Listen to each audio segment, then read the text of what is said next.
আজকের যে উপায়টি নিয়ে আপনাদের সামনে উপস্থিত হয়েছি তা হলো, আমরা অনেক সময় দেখতে পাই আমাদের জীবনে নতুন নতুন কোনো সুযোগ আসার কথা ছিল, কিন্তু সেই সুযোগ আসছে না।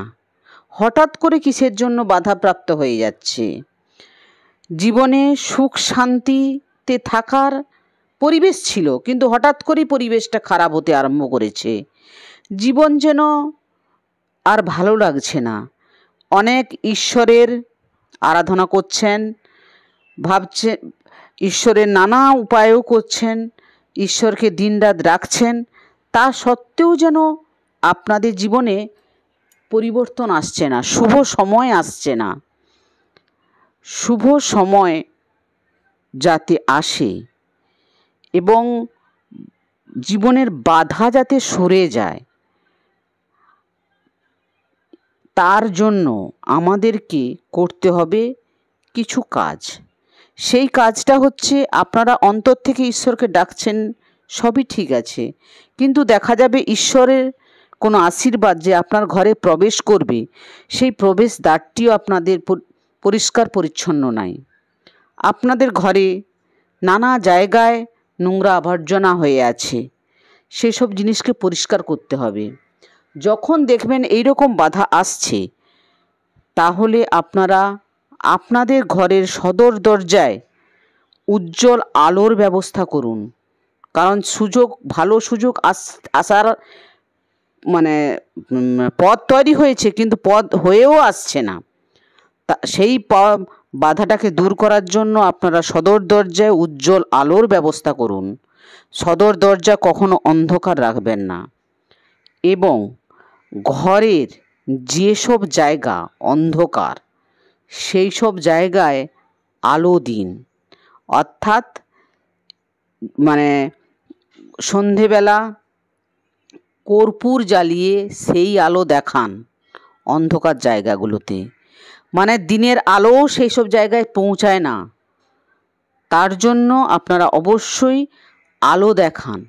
যেমন আমাদের ধারণা, আলমারির পেছনে আলো পৌঁছায় না, কোনো দরজার পেছনে সাধারণত কোনো র্যাক আছে, সেখানেও আলো পৌঁছায় না।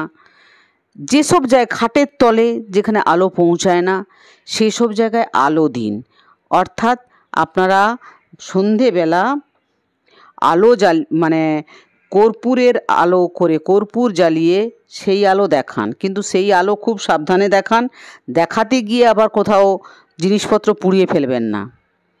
এবারে কি করতে হবে, যদি কর্পূর না দেখাতে পারেন, তাহলে কর্পূর জ্বালাতে তো অবশ্যই হবে, তার সঙ্গে সঙ্গে যদি না মোমবাতির আলো দেখাতে পারেন। মোমবাতির আলো যদি না দেখাতে পারেন, তাহলে অবশ্যই আপনারা টর্চ লাইট জ্বালিয়ে সেই আলো অন্ধকার জায়গাগুলো কিছু সময়ের জন্য আলো দেখান। আলো প্রবেশ করার দরকার আছে। প্রতিদিন ঘরের দরজা জানলাগুলো খুলে দিন, আলো যাতে ঘরে প্রবেশ করে সেই ব্যবস্থা করুন। কারণ ঈশ্বর আপনার ঘরে আসতে চাইছে, কিন্তু পরিবেশের জন্য আসতে পারে। ঘরের যেসব জায়গাগুলি অন্ধকার, সেই সব জায়গায় অবশ্যই এই উপায়টি করুন। কি করবেন, পাকা পাতিলেবু অর্থাৎ হলুদ রঙের পাতিলেবু একটি, এবং কাঁচা লঙ্কা, কিন্তু গায়ের রং হবে লাল, অর্থাৎ কাঁচা লঙ্কা পেকে গেলে যে লাল রং হয়, সেই লঙ্কা একটি এবং লেবু একটি নিয়ে একটি কাগজে মুড়ে সেই অন্ধকার জায়গাগুলো রেখে দিন। আলমারির পেছনে বা খাটের তলে এইভাবে রেখে দিন। রেখে দিলেন, এবং যখন একেবারে শুকিয়ে যাবে, হয়তো 2-3 মাস পর শুকিয়ে যাবে, যখন যাবে তখন ওগুলোকে জলে ফেলে দিয়ে আবার নতুন করে রাখতে পারেন। এর ফলে ঘর থেকে নেগেটিভিটি দূর হবে এবং শুভ শক্তি গৃহে প্রবেশ করতে পারবেন। কিন্তু আপনাদের ঘরে যে রুমটি পড়াশোনা হয়, সেই রুমে রাখবেন না এই লেবু ও এই কাঁচা লঙ্কা। সেই রুমে রাখলে পড়াশোনার সমস্যা তৈরি হবে। আজ এই পর্যন্ত। আপনারা ভালো থাকবেন। নমস্কার।